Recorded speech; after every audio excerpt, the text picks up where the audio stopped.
my first job was on a farm, like very much in a farm area. 4-H? 4-H kid for sure. Trust. Cake decorating state champion Okay. 4 years in a row. Okay. You were 4-H kid? No, I wasn't. Yeah, no, that's stupid. I I had hate sex. that. I couldn't. Hi, Derry. Hey. Welcome to my couch. Thank you so much for having me on your couch. I'm loving this look today. Could you tell us about it? Yes, I want to let everyone who's watching know, if you're listening, doesn't matter, but if you're watching, the dress broke, so my bra is out, and so that's the look for today. My lashes are falling off, and that's just kind of the vibe. I think that's beautiful. I think come as you are is sort of the energy here. Thank you. Sort of like church. Okay. I like what's happening with the sunglasses. I just put the sunglasses on in case the lashes fall off and I have to put them on. I like it. No, staying strapped, of course. Yeah, staying strapped, always. Well, chic. Well, I'm so happy to have you here. Thank you for having me. I'm excited to be here on your couch. How are you? What's going on? I'm okay. Pride Month is over. Thank God. Hell yeah. I hated that stuff. That stuff sucks. But for those of you who do not know, I don't usually look like this. I am a drag queen. So I had a very busy Pride Month. But I survived. I love the monetary consequences of being gay during Pride Month as a comedian. It's really just like, okay, this is Vietnam. This is Nam. Do you feel like you do more drag or comedy during Pride Month?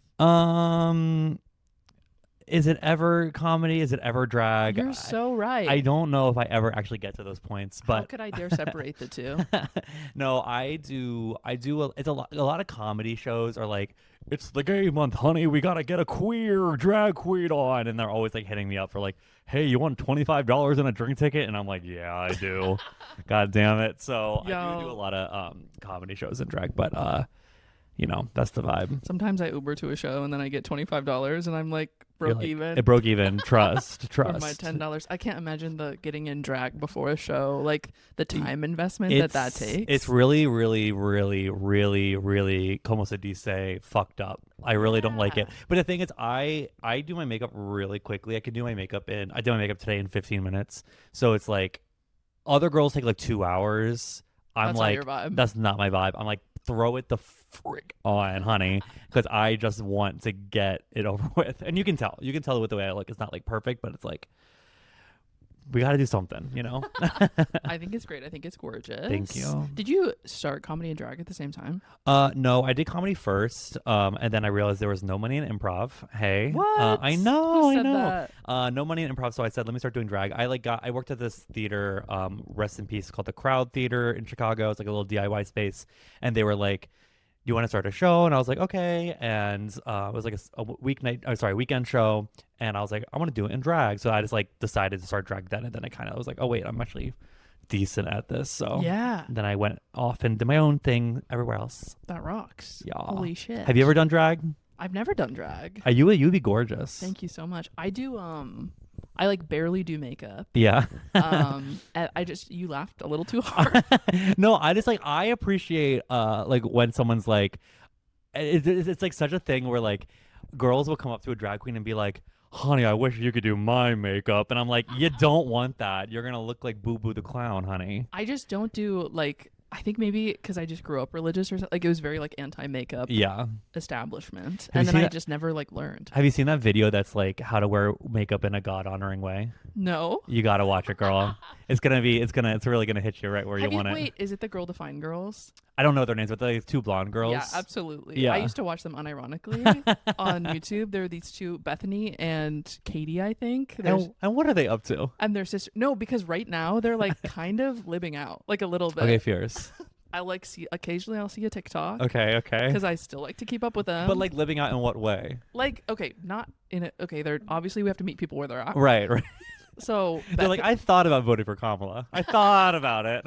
Bethany married to a gay guy. He doesn't know. Okay, fierce. And then they'll talk about how like they don't agree with what they used to say online, which is that like women have to dress a certain way in order to be God honoring. And I think that's kind of beautiful. So those are the most progressive girls we know. I think so. I like to surround myself with a conservative crowd. Yeah, exactly. Did you grow up in a conservative area? I grew up in Maryland. I grew up on a horse farm. Are you serious? Yeah, my dad's a blacksmith. Holy shit. It's technically he's a farrier, so like he like is the one that like puts the shoes on the horses, but like horseshoe guy. And how is he? How is he? How did that go for you? I hated I'm looking back on it. I was like the kid that was like, I can't wait to get out of this one street town. Like, get me to the big city. But like, I really am so like, I really do like my childhood. I had like a fun childhood. You know, like growing up on a farm was like, it's like you just go like play with horses and like all this shit. Yeah. Were you good at like riding horses? I didn't ride horses. My sister, I have a twin sister, and she did. Oh, you're a twin. I'm a twin. Yeah. Holy shit. So we're like polar opposites. So like she like rode horses and she did like Irish dancing and sports, and I was like more like theatery kind of. Oh, of course, Irish. Yeah. Derry. That makes a lot of My sense. parents are from Ireland. Oh my so god. I'm like 100% Irish. My real name is Derry. Yeah. And my Irish parents. I know another Irish person with the name Derry, so that's fascinating. I've never met anyone with my name. Mm-hmm. My friend's dad growing up, Irish guy, Canadian, but his name's Derry. Was he hot? He was like a rock star, like a rock star. Like and we always are. Okay. I think so. Okay, fierce. I wasn't thinking about that at the time, but. So your parents, when did they move from Ireland? They moved from Ireland when they started dating in like high school or secondary school in Ireland. Okay, being correct. And then they moved like when they were like 18, 19. They like were like we want to have like a better life. Out of this small town. Trust, yeah. And then they moved to work on farms in like Kentucky and Florida and stuff. That's crazy. Mm-hmm, crazy. So did you grow up in both? Like, where did you grow up? I grew up in Maryland. Okay. So and so I grew up in like it wasn't like conservative. It was very funny. It's like I grew up like halfway in between Baltimore and DC, and it was like a very rural part of Maryland, but like it was very rich. Like it's a very affluent area. Like I wasn't, but like, you know, all around us was. And it was interesting because there was a lot of like really rich kids pretending to be like hicks. That happened where I grew up too. It was crazy. Where'd you grow up? Illinois? I grew up in central Illinois. Okay. But there was kids that like, so I grew up kind of like the outskirts. My first job was on a farm, like very much in a farm area. 4-H? 4-H kid for sure. Trust. Cake decorating state champion. Okay. 4 years my in god. a row. Okay. You were 4-H kid? No, I wasn't. Yeah, I had sex. I'm kidding. I didn't. I grew up with kids that were like really wealthy, lived in like big. In my idea of wealth as a kid, if you had like a 3-story home, you were like the richest person in the world. Literally. They had these like 3-story McMansions, and they would come to school and they would like wear their boots and listen to country music and drive a truck and identify with this culture that was just like, that's not you, baby. Yeah, we literally had kids driving tractors to school, and we had to bring your tractor to school. Yeah, like it was so like the high school I went to in like the county I grew up was like the country high school, but there's also a lot of really rich kids, so it was an interesting thing. I didn't know that Maryland had like a rural culture. That's so interesting. I don't think I know that much about the East Coast. Oh, really? No. I love Maryland. I mean, it is very I don't know how to describe it. Like people that are from Maryland are very like dick hard for Maryland. Like they love like the Maryland flag. I like it. I moving out, I was like, I always thought I was gonna be like a Maryland kid forever, like a Maryland guy forever, girl, excuse me. But you're like, sorry, misgendered her. Sorry, I misgendered myself for the hour and a half that I'm in drag. But it was cool. I liked it. I'm happy I didn't grow up in like a city. Yeah. Like I nanny for kids now that like live in the city, like downtown Chicago, and I'm like, I don't know how you guys do it. Are they like wealthy kids? The school I used to work at was very affluent. You were a teacher, right? I was a teacher, yeah. That's wild. Isn't that crazy? Okay, on a scale of 1 to 10, are the kids okay? 3. Oh, no. No, they're okay. I worked at a very progressive, independent private school, which was nice. So I was able to like be myself and not have to worry about like, you know, being like an openly queer person. But it was still a private school, so it was like expensive, and a lot of the kids come from very rich families. But that's fine. That's fine. Yeah, that's fine. They're Do your paying thing. me. They're Do your paying thing. me. Yeah, That's trust. Do you feel like as a kid you were able to be openly queer, or was that not the vibe? I didn't really know I was queer until I was in like college time, which is kind of crazy. I had that same experience. Yeah, and like I was always very like, I'm sure like all the kids in school were like, oh my gosh, Derry like is like, that's a gay guy, you know, honey, he's a gay guy. But I like today, like to this day, like I unfortunately identify as bisexual. I didn't know this about you. I love women. Reveal. I know, big bi reveal. And I say unfortunately as in like I wish I didn't like gay guys. Like I'm like that stuff, I'm over that stuff. Because you famously right now dating a gay guy. Yeah. Which is allowed. Yeah, it's allowed. It's allowed. So I am like you know, bisexual, whatever. So like back in the day, like I still had like crushes on like girls, and I had like girlfriends and stuff, and like I was never like hiding anything. So I was like, I actually genuinely do like you. But then like in college, I was like, oh wait, no, boys are cool too. Yeah, that's so interesting. You know? Okay, chic. So you never really had to be like out in your hometown? Was your No. Okay. But I did like theater and stuff. Like I was like a gay. Like I was gay. I had to like when I look back at my childhood, I was doing theater the whole time. Yeah. All of my friends were gay, and I was like, so weird that everyone I know is gay and not me. Couldn't be me. And then like once it felt kind of like a switch flipped, where like once I was allowed to consider that it was an option, it was like, oh, yeah, that's why it's been so weird for the whole time. Yeah. You know? Well, so like, when did you graduate high school? Like what year? 2019. Okay, young. Just a little tiny baby. You're a tiny baby. Goo goo gaga, honey. Still on parents' insurance. I hated that. I graduated in 2012, so it was like very like Obama era. Yeah, there was so much hope. It was so much hope, but like it was still like not to be like all like, hey, back in my day, but like we had one openly gay kid in our school. Yeah. And so if I even thought I was gay at that time, I probably wouldn't have come out, because I was like, honey, I don't.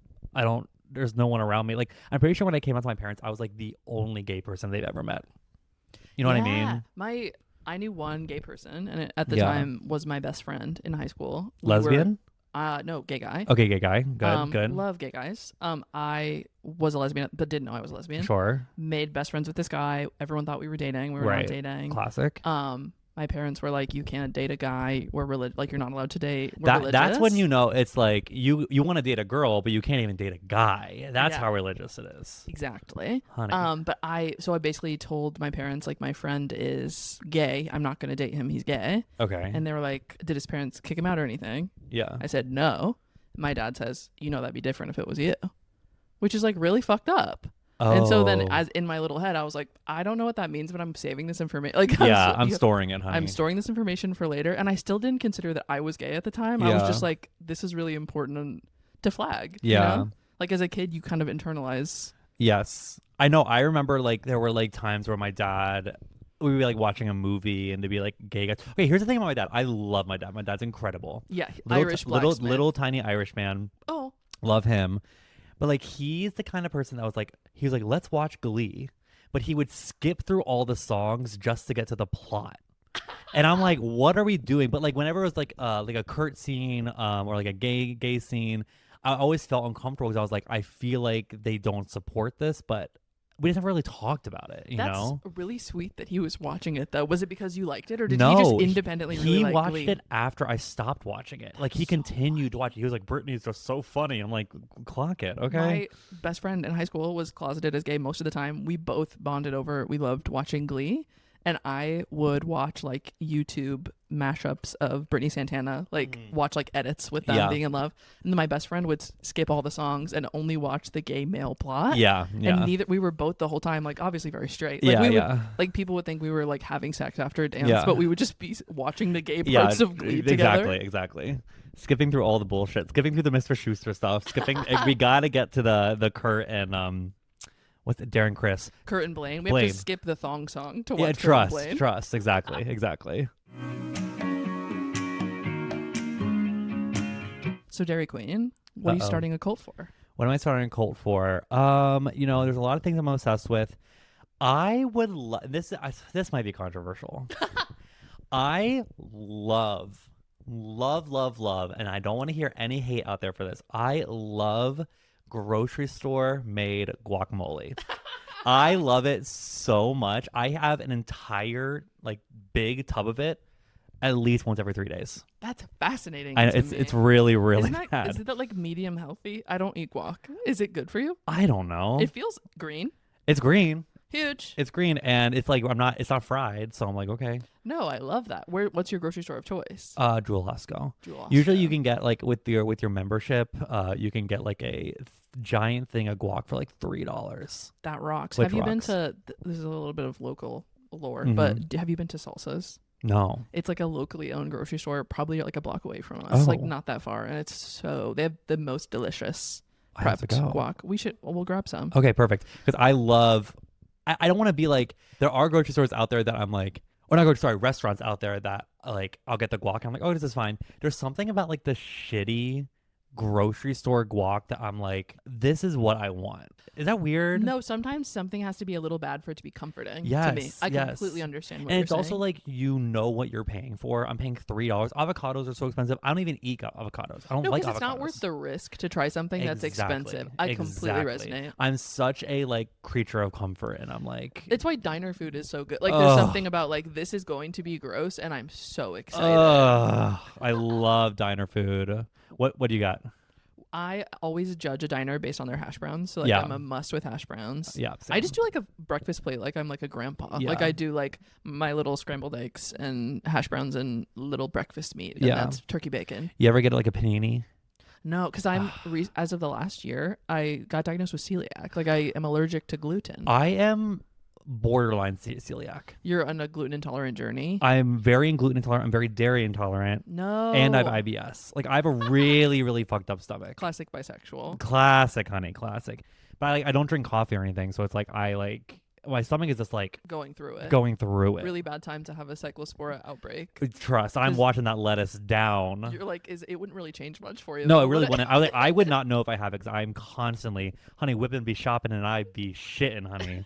It's bad. It's bad. Oh no. What's your diner order? I love a panini. Okay. I love like a sandwich with like fries, but also I love like a French toast. I miss it so bad. Oh like my I'll God, make you it. can't eat any gluten. It sucks so bad. Oh my God. But Hollywood Grill I was just there last week. they have gluten-free pancakes that are so good. Last time I came, I was like, I usually when I go to a diner with people, I just like accept the fact that I can't eat anything. Yeah. And I'm like, I'm just gonna have fun and hang out, and I'm not gonna eat anything. But they were so nice, and they were like, we will like clean off the whole fucking grill and then make you pancakes. It was like 1 a.m. No one else was there. Oh, sure. They like made me a whole separate order, like cleaned the kitchen. I tipped them very nicely. Yes. And it had the most delicious pancakes. Here's the thing about diner workers: they will turn your pussy out. Like, they literally, they are incredible people. I completely agree. Because it is always like 1 a.m, and unless you are a group of theater kids coming in after a play, and it's like 30 kids sitting at a table at the Denny's, and you split the check 30 ways. They're gonna kill you with a gun. And they have every right. Absolutely. Arm the dolls and arm the diner workers, honey. Trust. Did you ever work in food service? I worked at Starbucks for 6 months in college. That's it. I worked at Starbucks too. Oh, really? For a couple of years. Yeah. Yeah. In college, and actually high school, my first job was at like a coffee boba shop in my hometown. Mm-hmm. And then I worked at Starbucks for 2 years in college. Yeah. And just like the difference in working at like a small independent coffee In a shop versus corporation. Starbucks is, I swear to God, it was the most exciting part of people's day to be mean to like a 19-year-old barista. Yeah. Like, these people would come in ready for their like jobs in corporate insurance. Yeah. Through the drive-through, and it was like they had been like, Oh, you had a drive-through one. Uh-huh. I didn't have that. they were like so excited for me to get something wrong. Yeah. That's crazy. I had drinks thrown in my face twice. Oh my at God. Starbucks. Hot? By the way, no. Cold. Okay. But by the way, I was like nice. Like, I wasn't. I've always been a pretty good Yeah. employee. Yeah. Like, up until now. But as a kid, I was like a goody two shoes. Like, but they were just like, if something was wrong, can you imagine like throwing something at a child? I literally cannot. It was fucking crazy. It was like up there with like worst jobs for sure. At Starbucks. Mm-hmm. I mean, not to be like, that wasn't my experience, but that wasn't my experience. Was it like fun? What year was it? It was 2016. Because that was a better time. I was doing like 2022. Oh, okay. So it's like a different Starbucks. Starbucks used to be, I remember being in like middle school, high school, and thinking that Starbucks was like a safe haven for gay people. Like, I thought it was like everyone there was cool and gay. Yeah. Everyone was working on their computers. Everyone was writers. No one had jobs. Right. And it was a safe space. But like, I think post TikTok Starbucks became evil. I agree. Because I don't go I don't go to Starbucks because they're not a great corporation anymore. But like, I don't think they ever have been. But whatever. I remember like back in the day, like again, I'm so old. Like back in the day, it was like, oh yeah, Starbucks is like fun. It was like cool. It was like the cool place to go to. It was cool though. Yeah. And now they don't support their workers. Yeah, and they union bust. Crazy. But I think TikTok made like the custom drinks. Yeah. people became obsessed with like viral drinks and would come in and be like, can I get this secret Ugh. menu item? And the ticket was like 11, 12 items Yeah, long. and It was it's terrible. it's awful. It's like 1 1/4 pump of simple Yeah. vanilla. I'm like, girl, save it. It's Like $13. it's $13. Yeah. I mean, I don't drink coffee, and I got this job because I needed a job while I was student teaching, Yeah. and I and so my friend got me the job. I don't know anything about coffee. I don't like the taste. I don't like the smell. I don't like any of it. So they'd be like, "What should I get?" And I would be like, "Literally, I don't know." Girl, I don't know. You say whatever's getting for me to make. Yeah, like, honey, you're getting the Pike Place, and you're gonna like it. Trust. So I was so bad at making the drinks. I That's didn't get so the science behind it. So I funny. was always on the register. So I was always like frontline worker, people talking to people, and it was like, it was fine. I mean, I worked at like a chill one, so That's cool. I'm really happy for you. that's the only food service job I ever had. What did you do? Like, have you had any bad jobs? Oh yeah. What's like worst job? I mean, this was a recent one. You don't I have to say it if you don't want to, but please do. No, it's okay. I will. I'm not gonna say the specifics, but I was a social media manager for a OnlyFans creator, Oh my God. and it was really, really tough. Were they like famous? Very, Oh my God. very. I shouldn't say. I don't want to give specifics, but like I only did one app for them, and it was very particular, and it was just very challenging. Okay, we'll have to talk offline. We will. We will. I'm really excited. So if anybody out there is like, I just want you to know, for the most part, if you're ever like subscribing to an OnlyFans person or like following them, none of the stuff they do is them. None of it. Yeah. It's all a team, like corporations. Like it was like an LLC. Like it was crazy. That's fascinating. Yeah. Like they're getting DMs, like sexy DMs, and you're responding to them. It's not, that wasn't my job, but I know of people who do that for That's this person. so interesting. Yeah, yeah, it's Oh my crazy. God. That job was nuts. I only did it for like 3 months. Social media jobs are so I went to school for psychology, and then I obviously dropped out of grad school and then ended up as a social media manager. Yeah. Classic. I worked as a social media manager for a prolific office supply company that will Okay. not be named Okay. here, but we can probably all guess. Yes, sure. And that was also up there of like worst jobs in the world, because the hardest thing for me about social media jobs is that you have to not only do it but like explain it to old people. Like Yeah. that's like such a big part of what you're doing. For me, it was just like it wasn't that. It was just very particular of like the content I had to post, and it was just like it just wasn't for me. Okay. Like, I just need to work for people that have realistic expectations. I guess that's what I'll say. Like, I want to do less, I think. Yeah, I think so. So Kind of crazy. funny. I know, it's nuts. How did you get into teaching? Like, what did you go to school to teach? I went to school to teach elementary ed.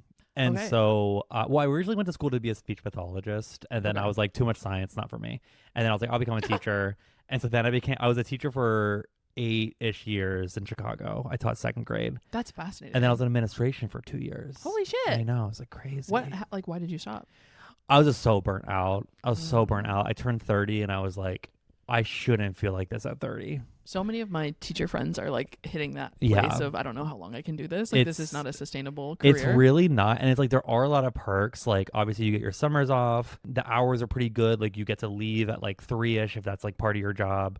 I mean, I always stayed after to do like after school stuff, but like there's a lot of perks, but like it's just exhausting. It's like a job that you literally are on every single second that you're there. Do you think it helped you stand up and improv? Oh, Genuinely? yeah, baby. It feels Yeah. like improv. Like you get the mic all day. Oh, I literally was like, you guys are my little like Open mic. And they thought I was the thing about me is I was known at my school as being like the mean teacher. I wasn't like mean, but like I was very strict. Like I knew how to like whip a class into shape, but I was also really funny. So they like were like, oh my gosh, blah, blah, blah. And I like they loved me, but they were like don't fuck with this one.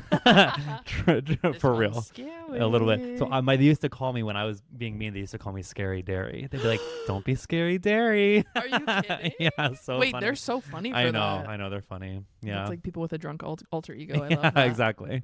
We were starting a cult for.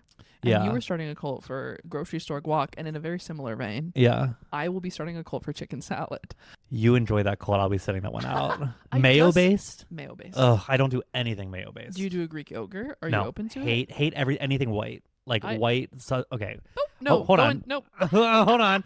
I can't do anything white substance. I have a weird aversion to it. Okay, I hear you. So ranch. Can't Wow. do it. I'll do chicken salad. It's just like a very as a Midwestern kid, the chicken salad, Yeah. the egg salad, like at a potluck was Yeah. always there. And I forgot about it, I think. Yeah. And then literally this week, picked it back up again from At a the little grocery store? Yeah. I can't stop. I love grocery store pasta salad. That's delicious. Not the mayo one, the one that's like the Italian dressing on That's it. really Oh, good. God, Because you know what I do? do is you had an era where I spent so much money on ordering food and restaurants that same. if I buy it from a grocery store, it feels like it doesn't count. Oh, it doesn't count. So if I'll buy it from like the to-go section at a grocery store, I could spend $150 at a grocery Trust. store on just me. Yeah, no. And I'm like, well, I'm saving money. You know, I'm literally saving money. I didn't DoorDash it. I have an Uber One account, honey, and I Uber eats multiple times a week. So And this is a safe space. And thank you for sharing that with us. yes. That is beautiful. Yeah, great. Our next segment is called Forgive Me But. Okay. And it's our little hot take segment. Okay, I've been thinking about this a lot lately. I've been rewatching Full House. Okay. Did you ever watch Full House? You were like a little old. I did watch Full House. Oh, you did. Okay, Mhm. so you weren't too young for it. I've been thinking everyone on that show worked so hard, but Mary-Kate and Ashley got to work half the time and got all the credit that everyone else did. I think that's ridiculous. Are you saying this from a twin perspective? This is fascinating. Honestly, I didn't even think about that. Yeah. No, I mean, I don't have an identical twin, so I don't even know what that's like. But like, literally, like Mary-Kate be like, "Okay, I'm off today," and John Stamos and Bob Saget are like over the stove, like they're just like working, honey, and Mary-Kate's just in the back, like smoking a cigarette. You know what I mean? Like, and they got all the credit. And there's like when people think about Full House, you look back and the names that people know from Full House are Mary-Kate and and Ashley, Ashley. like titular characters. No one's thinking of Jodie Sweetin. Sorry, girl. No one's thinking about you. They were babies the whole time. They were babies, which okay, so I get that. But like when they got to the role, like they were like probably 7 or 8 at the end. Like, yeah, which means like, and like, so that's like the age that the other girls started at. So it's like, why are they having to work all the whole time, but you two are being lazy? But like, so once they got to a role where they had like actual lines and like storylines, I'm like, okay, let's fire one of them.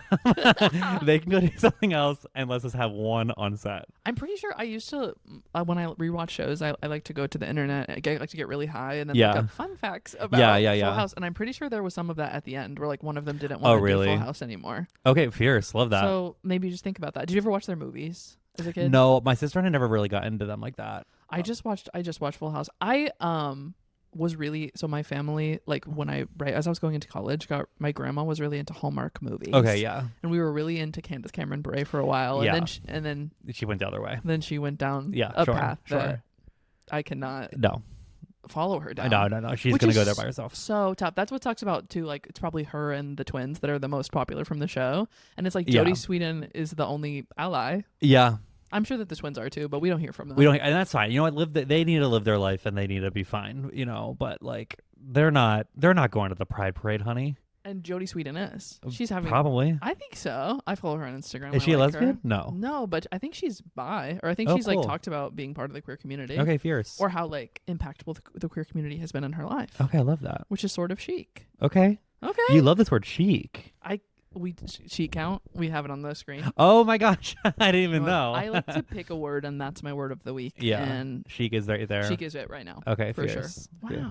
I love that. My forgive me, but the Odyssey was bad. I'm seeing it on Monday. The Odyssey was bad. What would you give it on Letterboxd out of 5 stars? Okay, I won't say like I didn't mean that was a hot take, so I had to say it was bad. Sure. I would give it like a 2.5. Ooh, okay, or maybe a 3. Okay.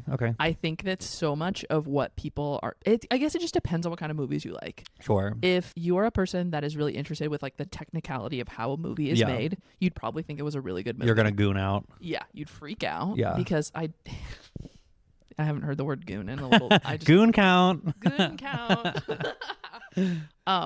It's like a very technical movie. Like there's like very impressive shots and very impressive sets, and like as a feat of technical, a feat of cinema. Yeah, you'd be like, okay, that's beautiful to look at, but I didn't feel emotionally connected to anyone in the story. Okay, I didn't feel moved emotionally even once. Okay, and I can't get over how shitty Christopher Nolan movies are with women. Like it's pretty ridiculous. Like like especially after all the criticism that Oppenheimer got, like he did not. I've never learn. seen Oppenheimer, and I've heard like, he doesn't have a good track record with the girls. It just feels like when you watch it, just like think about the women. There's one woman that has an incredible scene, and it's the only woman in the whole movie that has any agency at all, and that's like why it's a really good scene. Anne Hathaway. No, the woman that plays Cersei, which is you'll meet her. Okay.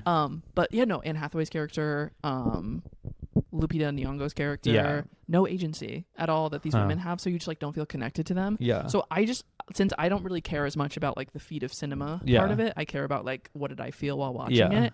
It meant nothing to me. Damn. Okay. Also, I think you can judge. I personally believe that you can judge comedians by their audiences. Sure. So, like, if you open for a comedian and their audience is like really bad people, you can assume that they've done something. Like, they've put out that vibe into the world. Here we go. The audience at the Christopher Nolan movie was like all straight white men. Coming by, and I was just like, I will judge this movie based on the fact that this whole audience has brought out. Oh, like the line for the women's bathroom after. I was the only one in there, honey. I was pissing on the floor. No one was in there.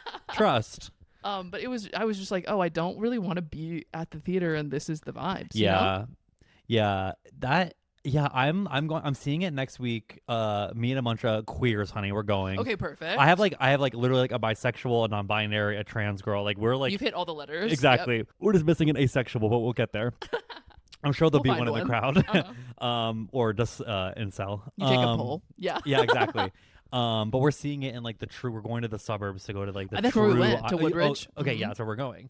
And so I'm excited, but like, and I do love like the process of making movies. Like I'm a big movie head. Yeah. Honey, I'm an AMC Stubbs A-list bitch. It's okay. a good deal. It's a great deal. Like if I'm ever bored, I'm like, okay, let's go see a movie. I guess.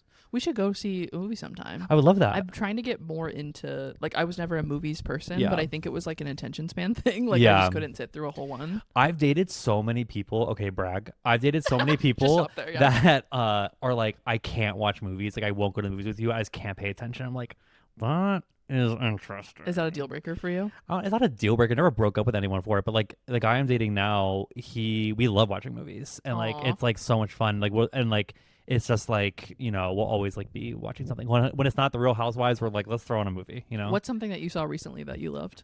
I see like a lot of movies. I just saw The Invite. I've heard my friends saw that and said it was like 5-star. Like it was. I wouldn't give it 5 stars, but I did really like it. It was very, very fun, and crazy. I loved the drama with Zendaya and Robert Pattinson. I'm a big Robert Pattinson head, big Zendaya head. Okay, then he does a great job in I hear, the Odyssey. Yeah. I hear he's like good villain. I think that in general the writing is not super strong in most Christopher Nolan movies, but Robert Pattinson is one of the only ones that like really pulls it off the page. I heard that Tom Holland was bad. I don't think bad. That's what I'm trying to say. Like, it's like they didn't get that much to work with. Like, it's so much of the movie is these big like sweeping scenes and like beautiful landscapes that it's like once you watch it, like the acting and dialogue is like not really part of it. Yeah. And some of the dialogue is like so corny that it takes you out of it. And it's like, that's what I've heard. Even a really great actor could probably not make that feel grounded. Not too much on Meryl Streep, okay? I would never say that about her. She could make anything happen. She could make it good. Trust. Why isn't Meryl Streep in a Christopher Nolan movie? And she'll flip the female narrative around. And if you call Taylor up, yes, Christopher, could we please have her? Could we have Meryl in? Exactly. No, you're so right. She would make that. Did you see Devil Wears Prada? Sure did. I kind of didn't like that either. I thought it was exactly what I was expecting. I was like, it's not gonna be better than the first one. It's gonna be fun. They're gonna make Miranda Priestley kind of like an anti-hero, where they're gonna kind of like not make her evil like she was in the first one, and they did. So I was like, okay, whatever. It was just fun because you got to see kind of like Grocery Store Guac, in that you expected it to be a little bad, and it was, and it was exactly what you needed it to be. Exactly. That's beautiful. I know. I just watched 13 Going on 30 for the very first time in my life. Sure. I'm doing like a rewatch of all the movies that I wasn't allowed to watch as a kid. Yeah. And 13 Going on 30 is maybe the best movie I've ever seen in my whole entire life. It's pretty incredible. The Thriller dance scene. It's so good. fun. It's just really fun. Also, this is what this is a collection of data, including Devil Wears Prada, is that the outfits were so good in all of these like late 90s, early 2000s movies. And I don't see like costuming like that anymore. But it was like, that's something I notice is like the colors and the costumes are so well thought out and beautiful. The 2000s fashion was just like that. Like it was like so Like that's like when I grew up like wearing like Abercrombie and Hollister and like like So you were bright cool. colors. No, I get it. I wasn't cool, but I was like, like I wasn't like a nerd. You know what I mean? You're like I wasn't like you. I wasn't. Me honey, wearing honey. a denim skirt to my junior high school. Wait, Yeah, that's actually kind of fierce. kind of fierce. Yeah. No, but not in like a cunty way, in like a religious conservatism. Oh, like a way. long one? Yeah. Oh, never mind. I was like, okay, Charlie XCX. No, long denim skirt. I literally went to New York for the first time last year, and at that point, I think I was still wearing skirts like, I don't know, like flowy maxi skirts. Yeah. Like that was my like lesbian outfit, was like flowy Yeah. maxi skirt and like a little titty top or something. Yeah. And I was like, I'm so unique and different wearing this maxi Yeah. skirt. Go to Brooklyn for one day and You're like, baby. every single gay person Yeah. is dressed exactly Yeah. the same as me. Literally go to Logan Square. You're not different. You're not different. But I thought it was like, I was like, this just really sets me apart, I guess. Yeah. No, maxi skirts are back. They are. Trust, they are. They are. Everyone's wearing them. Yeah. More maxi skirts and drag. Okay, I'll bring it back. Bring it back. I will. I have a new segment that I want to try with you. Okay. It's an advice segment. Okay. It's called Dear Daddy Pod. Okay, fierce. A little play on words, if you will. Okay. And I had audience members send in advice questions. Okay. And I'm going to read one to you and we will give advice. Okay, I am really bad at this, but okay. I'm really excited. I'll just do one. Okay. Dear Daddy Pod, I'm a gay guy in my late 20s. Stop. We have so much to talk about already. BetterHelp.com. Let's go to therapy. Let's figure it out. No, I'm kidding. Conversion therapy. No, I was shocked. I didn't know that any gay guys listen to this podcast, so I think that's beautiful. Okay, great. Gay Well, guys, welcome. if you're out there, hello. Hey, sound off. What are you? I'm a gay guy in my late 20s, and I genuinely don't know how people meet someone who wants an actual relationship anymore. Okay. I don't think there's anything wrong with hookups, but that's just not what I'm looking for right now. Yeah. Every time I think I'm hitting it off with someone, it ends up being like, come over. And when I say I'd rather get a drink first, the conversation ends. Am I doing something wrong? Okay. Well, okay. Your first reaction is he doing something wrong? My first reaction is that I have a lot of gay men in my life that Sure. I love. Sure. And the things that they experience are horrific. Sure. I would perhaps commit murder Sure. for some of the offenses that the gay guys in my life have experienced. And So- I mean, they're probably doing some stuff too.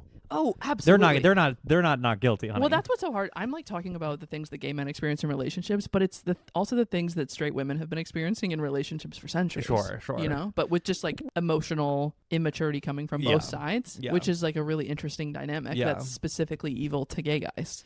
So my like follow-up question would be, do we get a name? No, just gay No guy? name. All right. GG. Okay, we'll call you GG. Where does this person live? That's a Okay. big thing because like I grew up on the East Coast. I went to college in Pennsylvania. So like when I was out in college, like there weren't a lot of gay people around. Like I wasn't living in like a big city. So like I would have to like extend my Tinder to be like 50 miles, and then like go on a date with someone that was like 45 minutes away.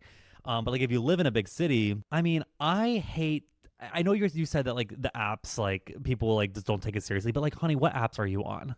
Like, are you on Grindr? Because like, let's set our expectations. You know what I mean? Like, because I have always had success. Okay, brag again. I've always been able to like find relationships through like the more serious apps. I know Tinder for straight people and girls is like hookup culture. Tinder for guys is like, honey, we're getting married. I've heard this from other gay men as well. Yes. Like that's where you find I would forever. also like not a sponsor, but Field FEELD is this kind of like new app. Use code Derry Queen. Yes. Could you imagine? Oh, that's why I met my boyfriend on. I met him on Field. Really? Well, we knew each other kind of before, but we kind of like reconnected on Field. But it's like for, I don't know your life, girl or boy. I don't know you, but like it's for more like queer people. People that like are into I mean, this doesn't sound like you, but like non-monogamy, like things like that. But like there are people on there that like are looking for relationships and stuff. Are you non-monog? I am. Okay, chic. Unfortunately. Okay, so you're one of the gay guys doing the hookups.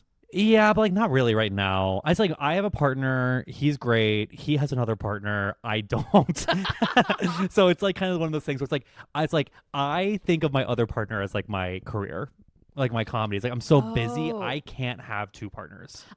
That's where I've been dating for the first time for the last like couple of years, like more seriously, and I always find that's actually a really interesting sort of like concession in dating is like, I feel like this sounds so selfish and terrible to say, but I'm not at a place where a partner could ever be my number one priority. Like, Okay. like if something, like right now, like Yeah. if something came up that was like, you have to move to New York or this big Yeah. thing happened, I would do that in a heartbeat before considering another person. Sure. And that maybe is shitty, but like I don't No, think that's that realistic. I just don't think I would be a good partner right now. But that's an interesting thing is like you just get a partner that has another partner, and then it's like they have something else to do. I mean, I would be devastated if my partner and I broke up. Like I love him so much. He's like the love of my life. But like it is nice. Like there isn't all the pressure isn't always on me. You know what I mean? That's interesting. It's like literally okay. A perfect example. Speaking of movies, I saw The Backrooms when it first came out with my friend. Yeah. And my boyfriend wanted to go with me, but he was working, so he went to go see it last night with his other boyfriend. So I was like, okay, you saw it. I'm happy for you. And we talked about the movie. But I don't like. I was very anti non-monogamy.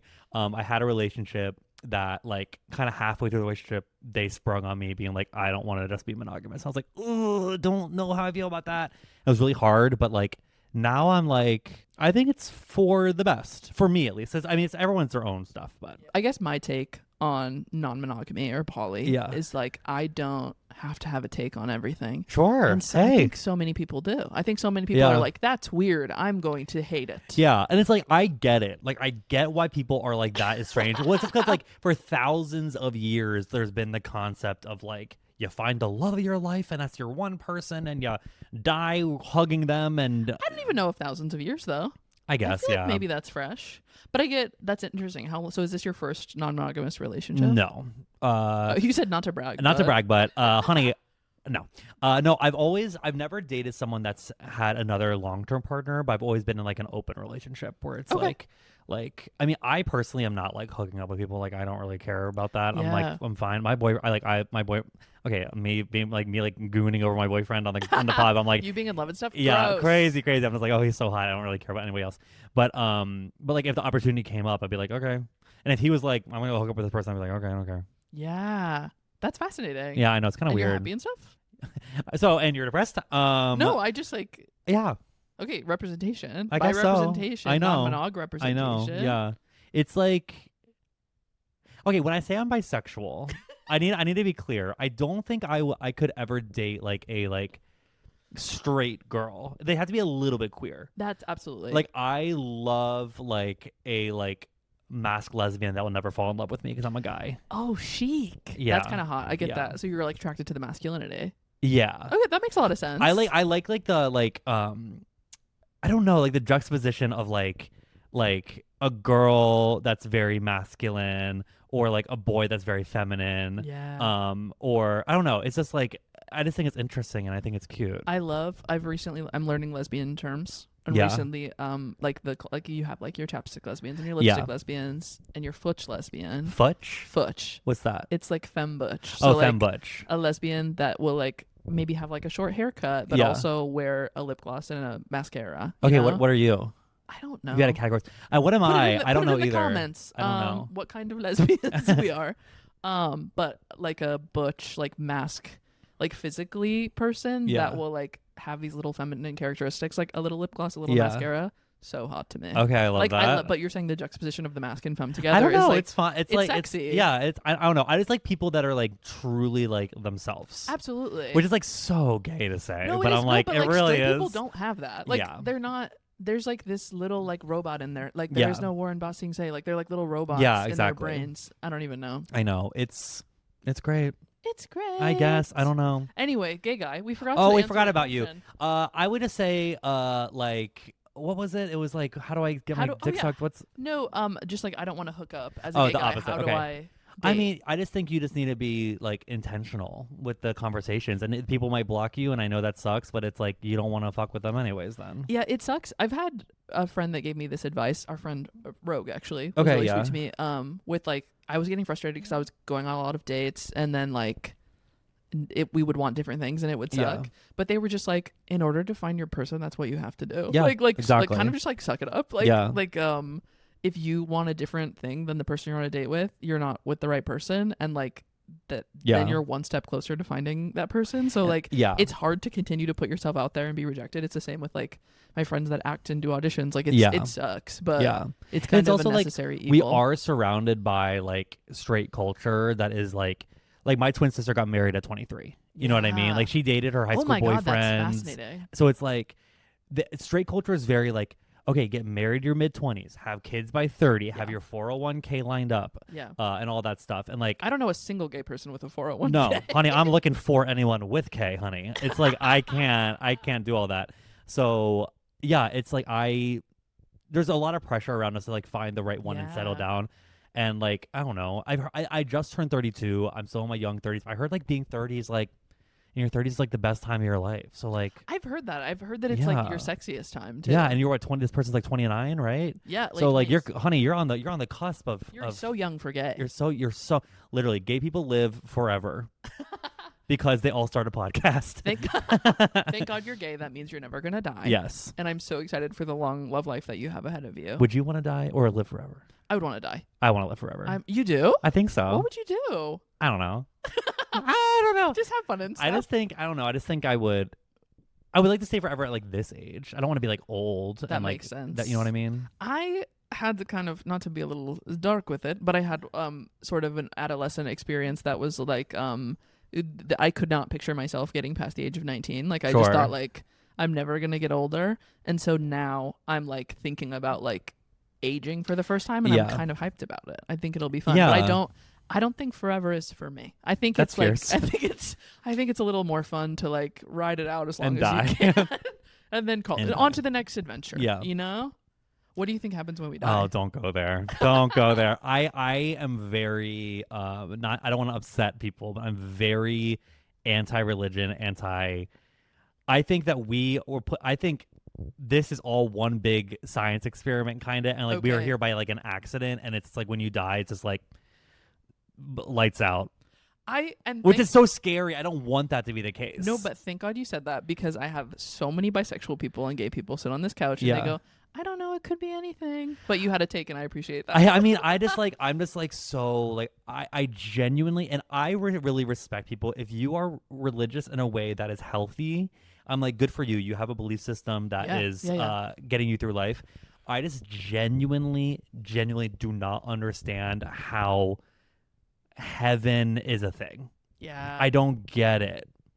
So, and I'm like, okay, so then also it's like, okay, we're not going to go there. But I'm like, no, this is literally a religion. Like, I talk about religion a lot on this podcast. My thing is like, okay, not to be that bitch, but it's like, be that bitch. If there's God and like he creates everything, why is there so much fucked up shit?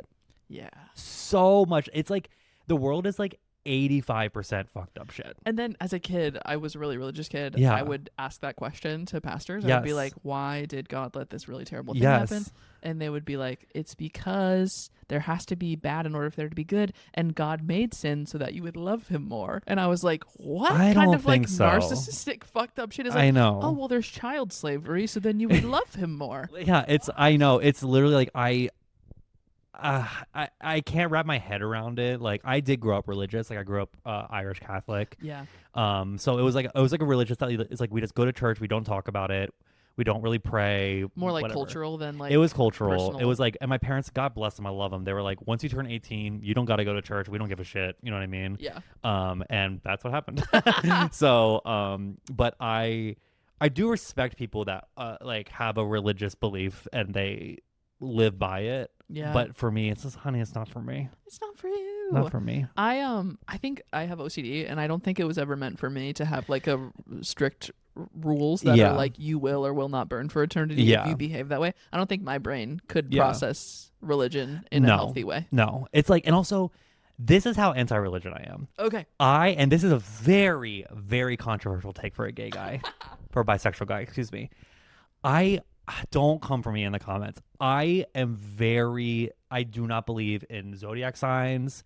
I don't believe You're not doing astrology on the date? I don't believe astrology and all of that. I think that is another form of religion, and I'm just like, it's just, again, if you live your life by it, and if you like put it into your life and it's helping you, cool, that's fine. But if you are living your life based on what Okay. your zodiac sign is, I'm like, you're just born in June. I don't know. Like I don't know what to tell you. What's your sign? I'm a Gemini Cancer cusp. So that's like, yeah, You well, being like, so I hate the I'm like, astrology, oh. pulling So- out the most specific. No, but like that's my thing as well, is like I have talked to so many people that are good at astrology and they can never give me a straight answer on whether I'm a Gemini or a Cancer. You're divergent. Because I'm on the cusp. It's like some calendars say I'm a Gemini, some say I'm a cusp. So actually, I asked my partner's boyfriend the other day, who's really good at astrology stuff, and he said I'm technically a Gemini, but I have more traits of a Cancer. And I'm like, okay. Obviously lesbians talk about astrology all the Yeah. time. You're like, yeah, bitch. Yeah, I know. I dated this girl, and she read my chart. She was like very good at astrology. Yeah. And she was like, let me read your chart. And then she looked at me and she held my hand and she said, oh, always running, never home. And I think about it all the time. And did she clock you fiercely? Is that true? I don't know if I believe in astrology, but in that moment, I was like, oh my God, Yeah. she's right. Yeah. Yeah. I'm just like, I don't know. I don't want to be a hater. Like, again, I'm like, you do you. But like for me, I think it's fun. Like, I'm like, oh yeah, you're such an Aquarius. I hate you. You know what I mean? I'm like, Yeah. but like for me, it's just like another form of like a set of rules for no reason. That makes a lot of sense. Yeah. What happened today with the kids? Oh, so I nanny. So I it's not even technically nannying. Like an old student of mine, I drive around because she's in 8th grade. So it's like I don't nanny. Like I just drive her to school and drive her back. And so I'm not nannying this summer. I call it nannying. It's not really nannying.